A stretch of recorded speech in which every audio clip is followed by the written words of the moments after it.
The dictionary defines a sourpuss as a person who is habitually gloomy, sullen, or miserable.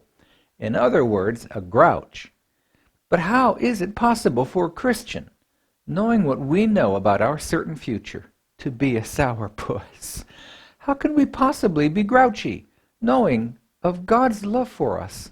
And yet there we are, often gloomy, sullen, and miserable. It should not be. Maybe we need to practice smiling in the mirror. So stay with me as we consider why smiling is good for you and good for others.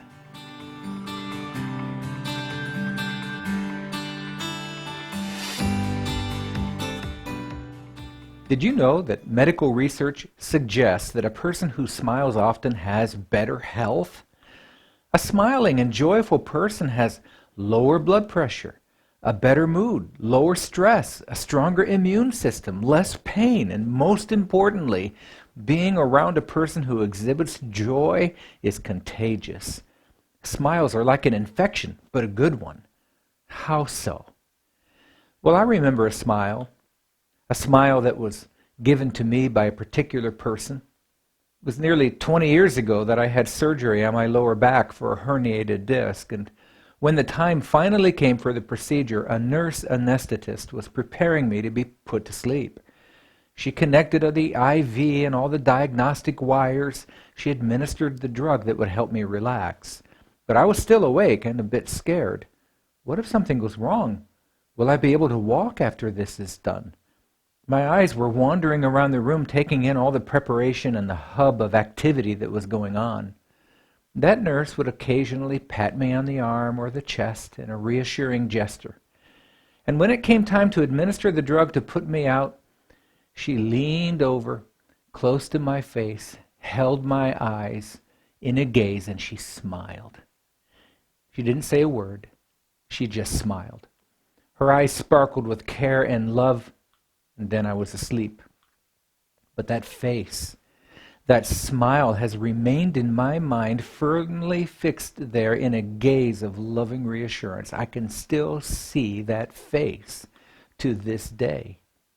Her smile meant a great deal to me back then, and it brought me a sense of peace. It still means a great deal to me, and now as I reflect back on it, I often wonder with some hope that I will see her again someday so that I can tell her, thank you for that. And now, because of that memory firmly fixed in my mind, I practice the art of smiling at the people that I provide ministry of service to. Especially in a hospital, an elder care, or hospice setting, I'll often just kneel down and lean in close and gaze into the person's eyes and smile. It's often amazing what happens in return, even with an Alzheimer's or dementia patient. The connection that's made through a simple smile can be profound. It's something of reassuring recognition that happens in their face. In Proverbs 15:30 it says, "A cheerful look brings joy to the heart, and good news makes for a good health." Proverbs 17:22, "A joyful heart is good medicine, but depression drains one's strength." Proverbs 15, verses 13 to 15. "A glad heart makes a happy face.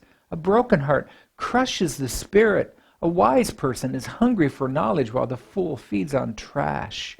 For the despondent, every day brings trouble, but for the happy heart, life is a continual feast." Do you know that God loves you? Do you know that Jesus will return to gather you unto himself?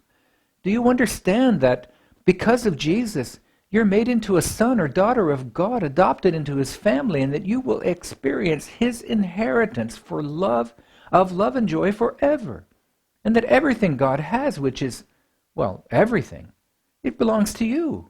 How can you believe these things and also be a sourpuss? We need to practice smiling. It's good for us, and it's good for others. Let us always meet each other with a smile, for the smile is the beginning of love. So smile in the mirror. Practice this every morning, and you'll start to see a big difference in your own life. So lighten up. Just enjoy life in spite of the struggles that we all have. Smile more, laugh more. Don't get so worked up about things. God promises to make everything right, and Jesus promised that he will come back.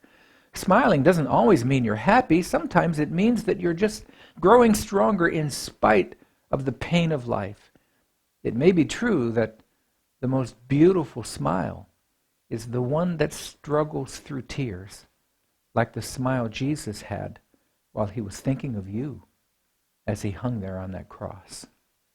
Smile, my friend. Smile.